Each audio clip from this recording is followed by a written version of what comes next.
Ronaldo की कहानी। एक ऐसा बच्चा जो कभी झोपड़ी नुमा घर में रहा, जिसके पास खेलने के लिए खिलौने तक नहीं थे। गरीबी के चलते उसकी माँ उसे पैदा ही नहीं करना चाहती थी। कौन सोच सकता है कि ऐसे बच्चे को दुनिया एक दिन सर आंखों पर बिठाएगी। तो दोस्तों जानेंगे आज के इस वीडियो में एक ऐसे बच्चे की कहानी जो आगे चलकर एक महान फुटबॉलर बना। अगर आप फुटबॉल का शौक रखते हैं तो समझ गए होंगे आज हम बात करने वाले हैं क्रिस्टियानो रोनाल्डो के बारे में। वही शख्स जिसके एक मूव की वजह से एक कोल्ड ड्रिंक के शेयर रातों रात गिर गए थे, तो आज दुनिया के सबसे महंगे खिलाड़ियों की लिस्ट में शामिल है। तो चलिए शुरू करते हैं वीडियो और जानते हैं रोनाल्डो के बारे में। सोचिए अगर कोई आदमी सिर्फ गार्डनिंग का काम करता हो और उसकी पत्नी दूसरों के घर में खाना बनाती हो, तो ऐसे घर में बच्चों की परवरिश करना कितना मुश्किल होगा, है ना। यही हाल था दोस्तों रोनाल्डो के माता पिता का। पिता गार्डनर थे और माँ दूसरों के घर में खाना बनाती थी। लेकिन बता दें उस वक्त रोनाल्डो पैदा नहीं हुए थे। रोनाल्डो अपनी माँ के पेट में थे और इसी हालात की वजह से उनकी माँ अपना अबॉर्शन करवाना चाहती थी। इसकी एक वजह यह भी थी कि रोनाल्डो के पहले से ही 3 भाई बहन थे। ऐसे में गरीबी की वजह से उनके पेरेंट्स के लिए 3 बच्चों को पालना ही काफी मुश्किल हो रहा था। चौथे बच्चे को वो भला कैसे पालते, इसलिए उनकी माँ ने अबॉर्शन का फैसला किया। लेकिन दोस्तों अच्छा हुआ कि डॉक्टर ने ऑपरेशन करने से मना कर दिया, वरना आज शायद फुटबॉल के प्रेमियों को इतना महान फुटबॉलर देखने को नहीं मिल पाता। यूं तो रोनाल्डो एक महान फुटबॉलर और विश्व के सबसे महंगे खिलाड़ी के रूप में जाने जाते हैं, लेकिन रोनाल्डो का ताल्लुक काफी गरीब परिवार से रहा है। लेकिन जैसा कि हम बहुत से भारतीय खिलाड़ियों के बारे में जानते हैं जिन्हें बचपन से ही किसी न किसी खेल में दिलचस्पी थी और आगे चलकर उन्होंने उस खेल में सफलता के झंडे गाड़े, उसी तरह रोनाल्डो ने भी काफी कम उम्र में फुटबॉल खेलना शुरू कर दिया था और वो अपने खेल में इतने माहिर थे कि 18 साल की उम्र में ही उन्होंने अंतर्राष्ट्रीय फुटबॉल टीम में अपनी जगह बना ली थी। लेकिन दोस्तों एक गरीब परिवार में जन्म से लेकर रोनाल्डो का एक महान फुटबॉलर बनने तक का सफर इतना आसान भी नहीं रहा जितना कि किसी को भी लग सकता है, बल्कि अपनी कड़ी मेहनत की बदौलत वो आज इस मुकाम तक पहुंचे हैं जहां वो आज हैं। क्योंकि रोनाल्डो आज दुनिया के सबसे महंगे खिलाड़ियों में गिने जाते हैं, इसलिए रोनाल्डो जैसे लोगों के स्ट्रगल की कहानी बहुत से लोगों के लिए इंस्पिरेशनल भी होती है। इसके बाद दोस्तों 5 फरवरी 1985 को पुर्तगाल में उसी गार्डनर जोश डेनिस एवरियो के यहाँ रोनाल्डो का जन्म हुआ। बच्चे के जन्म के बाद बच्चे का नाम रोनाल्डो रखा गया। रोनाल्डो को यह नाम उसके पिता ने दिया था क्योंकि वो अमेरिका के पूर्व राष्ट्रपति रोनाल्डो रीडिंग वैसे के फैन थे, इसलिए उन्होंने अपने बेटे का नाम क्रिस्टियानो रोनाल्डो रखा। जैसा कि हमने बताया कि वो अपने माता पिता की चौथी संतान है, तो ये भी बता दें कि उनका एक बड़ा भाई और 2 बड़ी बहनें हैं। और जैसा कि रोनाल्डो एक गरीब परिवार से ताल्लुक रखते थे, तो जाहिर है कि उनका घर भी आलीशान तो रहा नहीं होगा। इस बारे में दोस्तों रोनाल्डो ने अपने कई इंटरव्यूज में बताया भी है कि जिस घर में वो रहा करते थे वो एक झोपड़ी की तरह छोटा सा घर था। उनका ये घर इतना छोटा था कि 4 भाई बहन होने के बाद भी सभी भाई बहनों को एक ही रूम शेयर करना पड़ता था। है ना हैरानी की बात। ये बात हमने इसलिए बताई क्योंकि शायद बहुत से लोग ये भी समझते होंगे कि विदेशों में तो गरीब होते ही नहीं है, लेकिन बता दें कि ऐसा बिल्कुल भी नहीं है। वहाँ भी बहुत से लोग गरीब होते हैं और बहुत से लोगों को भूखा भी रहना पड़ता है। वैसे चलिए लौट कर आते हैं स्टोरी पर, लेकिन उससे पहले दोस्तों अगर आप हमारे चैनल पर नए हैं तो चैनल को सब्सक्राइब जरूर कर ले। तो चलिए वीडियो को आगे बढ़ाते हैं। रोनाल्डो के बारे में एक फैक्ट ये भी जान लें कि जिसे जानकर शायद आपको भी यकीन ना आए कि रोनाल्डो ने स्कूली शिक्षा प्राप्त नहीं की क्योंकि वो गरीब थे। यहाँ तक कि उनके पास बचपन से खेलने के लिए खिलौने तो होना दूर की बात, क्रिसमस वगैरह पर उन्हें किसी से कोई तोहफा भी नहीं मिलता था। जैसा कि हमने बताया कि उनकी माँ मारिया डोलोरेस डॉस सांतोस एवरियो खाना बनाने का काम करती थी और पिता गार्डनर थे। तो जब रोनाल्डो पैदा हुए तो उनके लिए 4 बच्चों की परवरिश करना काफी मुश्किल हो गया था। इसलिए रोनाल्डो के जन्म के कुछ समय बाद उनके पिता ने गार्डनिंग के काम के साथ साथ एक फुटबॉल यूथ क्लब में टीम किट मैन का काम करना भी शुरू कर दिया। यहीं पर दोस्तों रोनाल्डो भी बचपन में अपने पिता के साथ कभी कभी जाया करते थे और दूसरे बच्चों के साथ फुटबॉल खेला करते थे। रोनाल्डो को बचपन से फुटबॉल खेलना पसंद था और इतना पसंद था कि सिर्फ 7 साल की उम्र में ही वो एंडोरिना की यूथ टीम के लिए फुटबॉल खेलने लगे थे। इस एंडोरिना टीम के बाद उन्होंने 2 साल के लिए सीडी नेशनल टीम के लिए भी फुटबॉल खेला और फिर 1997 में उन्होंने पुर्तगाल के एक स्पोर्ट्स क्लब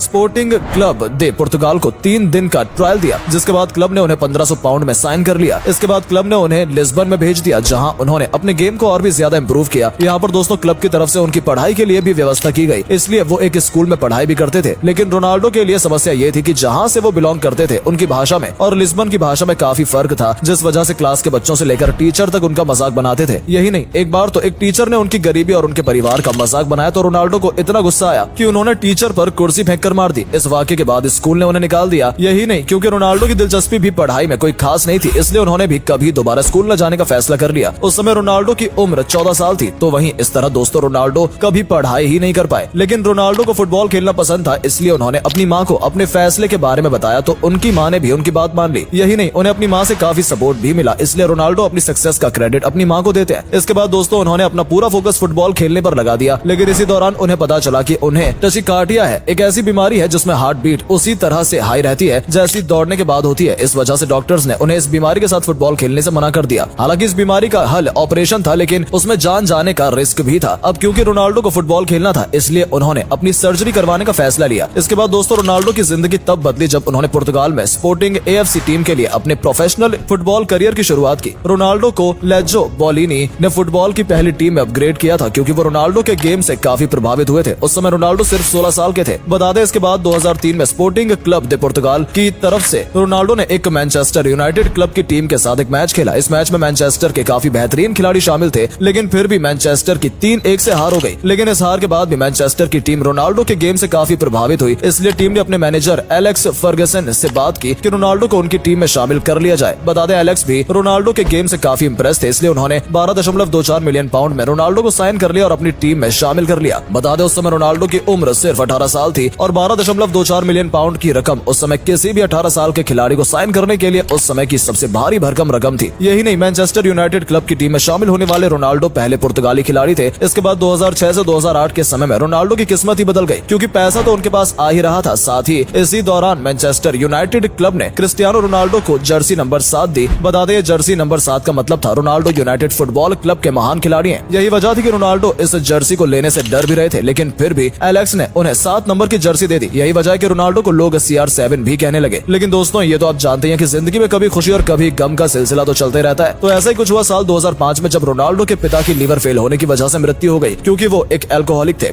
कुछ साल बाद 2009 में रोनाल्डो ने मैनचेस्टर यूनाइटेड फुटबॉल क्लब को अलविदा कह दिया और इसी साल वो स्पेन के जाने माने रियल मैड्रिड क्लब के साथ जुड़ गए। इस क्लब ने रोनाल्डो को करीब 80 मिलियन यूरो देकर साइन किया था और इस क्लब की तरफ से रोनाल्डो को 9 नंबर की जर्सी दी गई, क्योंकि 7 नंबर की जर्सी पहले से ही दूसरे खिलाड़ी राउड के पास थी। लेकिन आपको जानकर हैरानी होगी कि राउड ने रोनाल्डो के लिए अपनी 7 नंबर की जर्सी छोड़ दी, जिसके बाद रोनाल्डो को फिर से 7 नंबर की जर्सी मिल गई। इस टीम से रोनाल्डो ने कई सारी फुटबॉल टूर्नामेंट में हिस्सा लिया और कई सारे मैचों में जीत दिलाई। 2016 से 2017 तक रोनाल्डो ने इस क्लब के लिए 42 गोल दागे और टीम को बहुत से मैच जिताए। इसके बाद दोस्तों 2018 में रोनाल्डो ने जुवेंटस के साथ 4 साल का कॉन्ट्रैक्ट साइन किया और इस बार रोनाल्डो को 80 मिलियन यूरो से भी ज्यादा में साइन किया गया था। यही नहीं, जिस तरह 18 साल की उम्र में उन्होंने कम उम्र के खिलाड़ी के रूप में सबसे बड़ी रकम हासिल की थी, उसी तरह यह रकम किसी भी 30 साल के ऊपर के खिलाड़ी के लिए सबसे बड़ी रकम थी। क्रिस्टियानो रोनाल्डो ने अपने पूरे फुटबॉल करियर के दौरान कई सारी टीमों के लिए खेला है। यही नहीं, उन्होंने अब तक करीब 32 मेजर ट्रॉफीज जीती हैं और आज भी वो खेल रहे हैं, तो जाहिर है कि अभी वो और भी बहुत कुछ हासिल करेंगे। तो दोस्तों, ये थी फुटबॉल के दिग्गज रोनाल्डो की कहानी। आपको इस कहानी से क्या सीख मिली, कमेंट करके बताइए। वीडियो पसंद आई हो तो वीडियो को लाइक करके चैनल को सब्सक्राइब भी कर लीजिए। धन्यवाद।